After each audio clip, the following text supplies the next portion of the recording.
Life has a way of blindsiding you when you least expect it. I'm a military veteran who served 3 tours overseas. During my second tour, I took a piece of shrapnel to my right thigh that removed a chunk of muscle. The doctors did what they could, but I was left with chronic pain, limited mobility, and a noticeable limp when I get tired. I have a folding cane that I use when necessary, though I prefer not to. My partner and I had been living together in New Zealand for the past 2 years. She's American, and we decided to visit her parents in the States for Thanksgiving. It was my first time meeting them, and everything went great. Her family welcomed me with open arms. Then came the day we were supposed to fly back home together.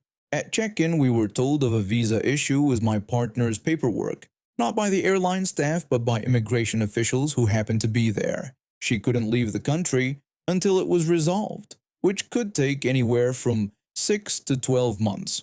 We had about 30 minutes to process this information, make emergency plans, and say goodbye. I'm not usually emotional, but this broke me. My partner is my rock, my support system, especially when my disability acts up.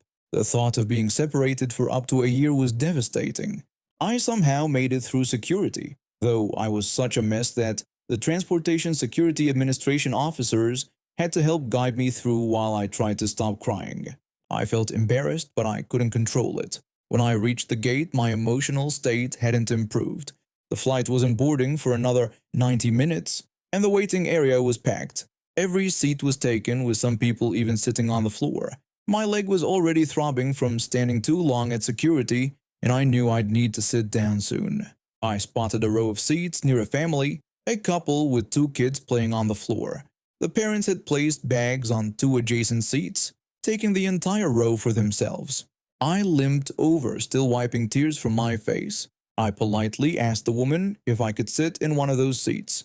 She bluntly refused, claiming her kids were sitting there.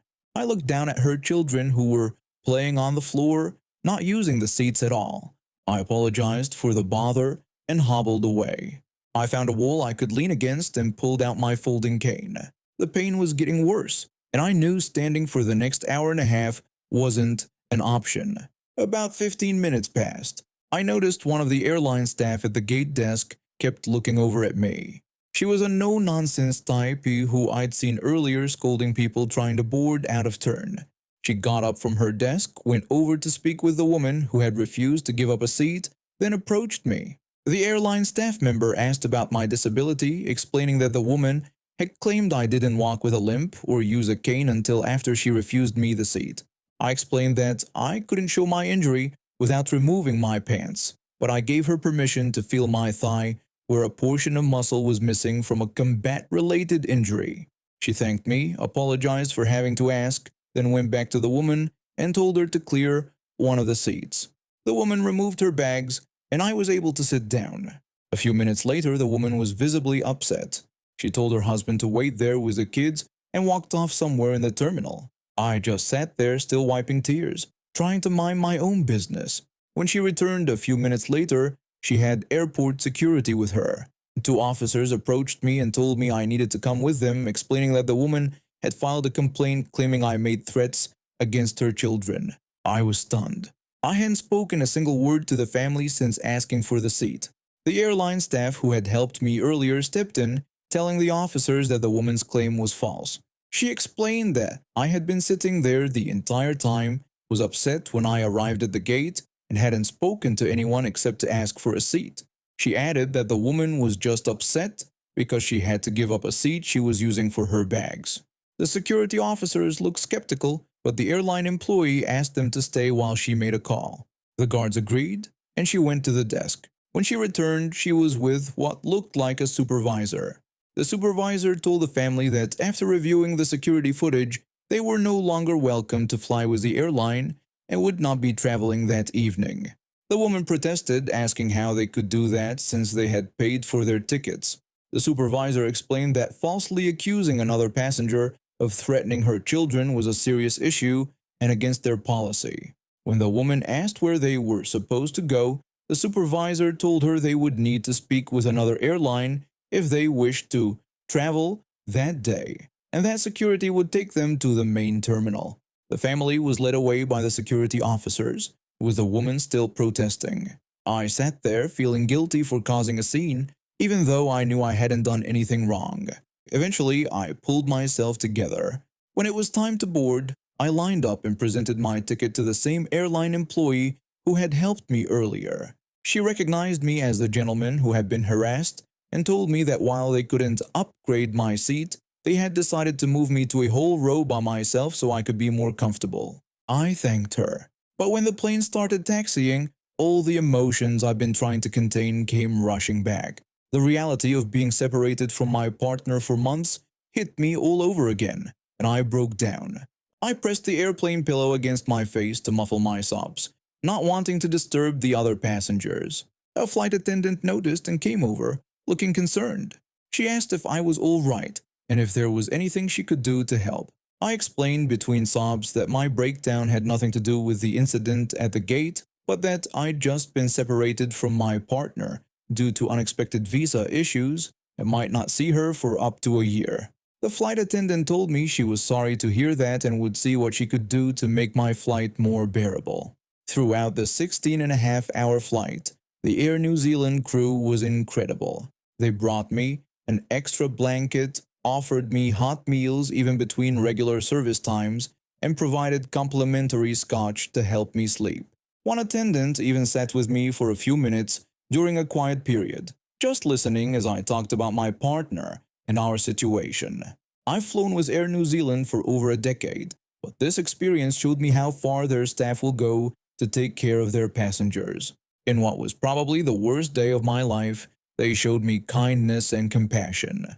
As for the entitled woman who tried to have me removed from the flight, I later heard from another passenger that she and her family had to book with another airline for a flight leaving the next day, costing them an extra night in a hotel and more expensive last-minute tickets. I worked at one of those fancy Tex-Mex restaurants where they charge $12 for a taco that cost them maybe $1 to make. The job wasn't terrible, decent co-workers, manageable hours, and most customers were nice. But in customer service, you remember the difficult ones more than the pleasant ones. This day started like any other. Lunch rush had died down, and I was looking forward to a breather before the dinner crowd came in. That's when she walked in with her oversized sunglasses pushed up on her head. I could feel trouble coming. She sat down at one of my tables, and I put on my customer service smile. I greeted her and asked if I could start her off with something to drink. She told me she wanted water with no ice and a lemon wedge on a separate plate, not touching the water. I nodded and went to get her water. When I returned, she was ready to order. She told me she wanted 2 quesadillas. I started to explain what came with our quesadillas: 3 cheese blend, grilled chicken, and peppers. But she cut me off. She told me she needed them gluten-free, dairy-free, and vegan. I asked about the cheese, and she confirmed she didn't want any. I then mentioned that since she wanted vegan, there would be no chicken either, which she said was obvious. I asked if she wanted our black bean substitute. She said no beans and no peppers because she was avoiding nightshades. I asked what she actually wanted in her quesadilla. She said just lettuce and tomato on our gluten-free tortilla. I told her that what she wanted wasn't really a quesadilla anymore. I suggested I could ring up her order as a veggie wrap, which would only cost $2.25 instead of the $12 quesadilla price, and offered to warm up the tortilla for her. She said no and told me she wanted the quesadilla made her way. I tried again to explain that I was trying to save her money, pointing out that the quesadilla was $12 because it came with premium ingredients that she was asking us to remove. She cut me off, saying she knew what she wanted, and if I couldn't understand, I should get the manager. I took a breath. Sometimes it's not worth arguing with customers. If she wanted to pay $12 for a warmed-up tortilla with lettuce and tomato, who was I to stop her? I confirmed her order and went to put it in. When I brought out her order, she gave me a smirk and said she knew I could do it. That made my blood boil. I was trying to help her and she was acting like I was the difficult one. But I kept my composure and continued with my other tables. About 20 minutes later, I brought her the bill and started to walk away when she yelled for me to come back. Everyone around us stopped eating and looked over. I felt embarrassed as I turned back to her table. I asked what I could help her with. She wanted to know why her bill was $24 for two quesadillas. I told her the price on the menu was $12 each. She said she didn't get any of the included items. I reminded her that she ordered two quesadillas, and that's what she got charged for. She got angry, said the charge was ridiculous and she wouldn't pay. She told me to get the manager. I found my manager who had been watching from across the restaurant. He said he would handle it and followed me back to her table. The manager asked about the problem with her bill. She said I tried to charge her full price for quesadillas that didn't have any ingredients in them. The manager told her that I had offered a cheaper option, but she asked for the quesadilla. She said it was just a tortilla with vegetables. The manager pointed out that this was why I had suggested the veggie wrap, but since she ordered from the quesadilla section, we charged accordingly. She realized she wasn't going to win. She said she would never return to our restaurant. The manager asked if she would pay with cash or card. She put her credit card on the table. I ran it through, brought back the receipt for her to sign, and she left. No tip. The table next to hers applauded after she left, and one of them gave me an extra $10. He said it was for dealing with that customer. You can lead a customer to a cheaper option, but you can't make them order it. This happened about a year ago, but it still makes me laugh to this day. I'm a bona fide nerd. I love anime, video games, and pretty much anything that falls into the geek culture category. My family has been supportive of my interests, even if they don't always understand them. They drive me to conventions and wait while I geek out over merchandise. When Black Friday rolled around last year, I was excited to hit the sales with my family. My mom, dad, aunt, uncle, and grandmother all came along. We've been up since 3 a.m. hitting various shopping complexes, and I was running on energy drinks and adrenaline by the time we decided to end the day with an escape room at the mall. When we arrived at the escape room place, the staff told us they needed time to reset the puzzles since another group had just finished. They took my mom's number and said they'd text when the room was ready. We all split up to browse different stores while we waited. I headed straight to Hot Topic, hoping to find merchandise from my favorite anime or games. While browsing, I spotted a My Hero Academia keychain with Kirishima on it and mumbled to myself about how I wished he had more merchandise. An employee heard me and we started chatting about the anime, sharing our opinion that Kirishima deserved more attention beyond just being shipped with other characters. After our conversation, she went back to stocking shelves and I continued browsing the jewelry section. That's when I heard someone asking for help, but I ignored it because I don't work there. I was wearing a My Hero Academia t-shirt, jeans, a heavy blue coat, gray and black sneakers, a Hufflepuff baseball cap, and a 2018 graduate lanyard with buttons from games and shows all over it, plus my library card and a thumb drive attached at the end. A woman grabbed my wrist, forcing me to look at her.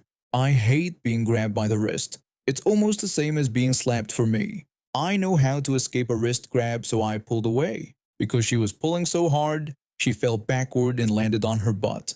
Karen shouted at me, demanding to know what was wrong with me. I explained that I didn't like being grabbed by the wrist and that it was like being slapped to me. I added that she shouldn't grab people because she never knows how they might react. Karen blamed me for not helping her and complained about millennials these days. I told her I didn't work there and was just a nerd. Karen asked if I could help her find a specific Funko Pop figure. I told her that the Funko Pops were along the back wall, but I wasn't sure how they were organized. I suggested she look there or ask an actual employee at the counter or someone with a staff badge. She walked off to look for her pop figure. I finished browsing and headed to GameStop since my mom hadn't texted me yet. I put my lanyard in my purse to keep my thumb drive safe. At GameStop I found several games I wanted: World of Final Fantasy, Persona 5, Nathan Drake, Uncharted Collection, and Stardew Valley. I asked the employee at the front if he could hold them until my next payday. He warned me I wouldn't get the Black Friday prices, but I was okay with that since GameStop frequently has good sales. When I got a text from my mom saying our escape room was ready, I noticed some games left on the floor by customers. I decided to place them back on the shelf. That's when Karen spotted me again. She said this must be where I work, and she was looking for a PlayStation 4 game but had no idea where to look. I tried to explain that I didn't work here either and was just about to leave. Karen said I was lying because she had seen me putting games away. I explained that my dad used to work in retail, so I understood how hard it could be. I had just been putting the games back because it was a pet peeve of mine. I really didn't work there. Karen said I wasn't being nice but was stocking shelves. At this point, I was losing my patience. I slowly told her that I didn't work at GameStop or Hot Topic and was just a huge nerd. A GameStop employee came over and asked what the problem was. Karen said I was refusing to help her and lying about not working there. She said I worked there because she saw me putting games away and demanded to speak to the manager. The employee said I didn't work there and never had. He said I shopped there regularly and sometimes helped pick up misplaced items, but I wasn't an employee. Karen still didn't believe him and demanded to speak to his manager about both our behaviors. The employee agreed, and what happened next was cool. He walked 3 steps away, turned around, and came back. He said he was the manager and asked if Karen had a complaint about a customer being honest. Karen's mouth dropped open. Before she could speak, the employee pointed out that I wasn't wearing their uniform. He described the GameStop employee dress code: slacks was either a company polo or t-shirt, and lanyards with staff badges. He said I was wearing a bright green anime shirt and jeans with no lanyard, proving I didn't work there. Karen argued that I had a lanyard earlier at Hot Topic. I said I had taken it off to avoid being mistaken for an employee again. I used it to hold my keys, library card, and flash drive. I was an office worker and didn't work at either GameStop or Hot Topic. I gave her a dirty glare. I told her my name, said she killed my mood, and told her to screw off. As I walked out of the store, she tried to speak again, but I turned and glared at her. I warned her that if she saw me at Mythic Escapes, I didn't work there either, and if she bothered me again, I would consider it harassment and call the police. She backed off, and my family enjoyed the story when I told them later. I went back to GameStop a few days later to get my games, and the employee told me that the lady freaked out when I pulled the Inigo Montoya line from The Princess Bride, because her name actually was Karen. I planned my son's 10th birthday party for months. He looked forward to it since his last birthday ended, and I wanted everything to be perfect. I booked the indoor trampoline park 3 months early, sent invitations 6 weeks ahead, and tracked RSVPs for food and goodie bags. Everything went smoothly until 3 nights ago when my phone buzzed with a message from one of the mothers.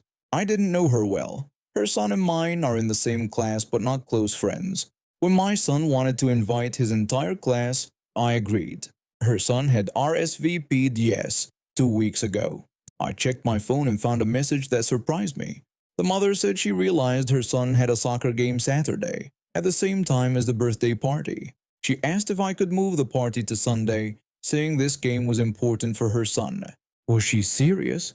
Move an entire birthday party that 20 other kids were attending, plus the venue booking, just because her son suddenly had a soccer game?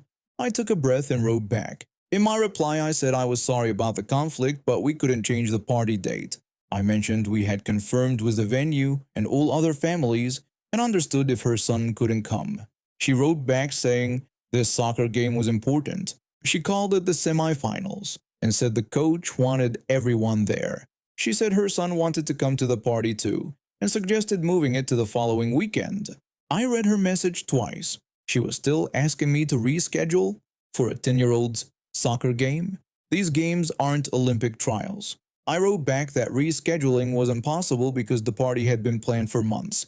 I said I was sorry her son would miss it, but she kept going, asking if I could check with the venue about the next weekend. She said her son would be sad to miss the party but couldn't miss the game, adding that the coach was strict about attendance.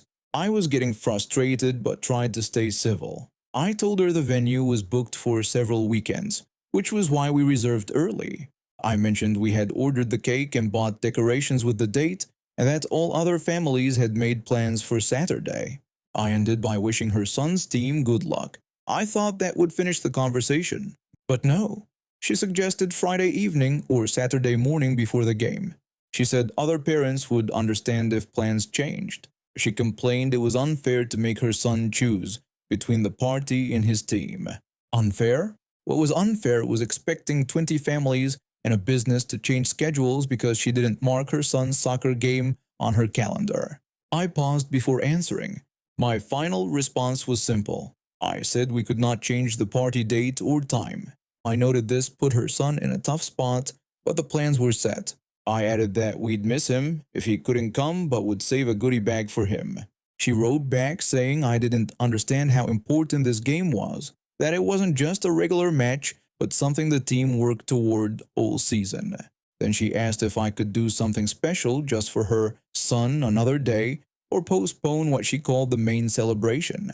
Did she expect me to have a separate party just for her son? Or postpone the main celebration like my son's birthday was a festival that could be rescheduled? I stopped responding. I read her message, shook my head, and put my phone down. The next morning I woke up to a new suggestion. She said Tuesday after school could work for them since there was no practice that day. She said the trampoline place probably wasn't busy on weekdays and asked if that worked. Tuesday, a school night, for a birthday party with 20 energetic kids? I didn't respond. The party happened as planned on Saturday. 19 kids bounced around for 2 hours, ate cake, and had fun. My son said it was his best birthday ever. The entitled mother. Her son showed up halfway through the party, still in his soccer uniform. The crucial game had ended early, and she avoided looking at me the whole time.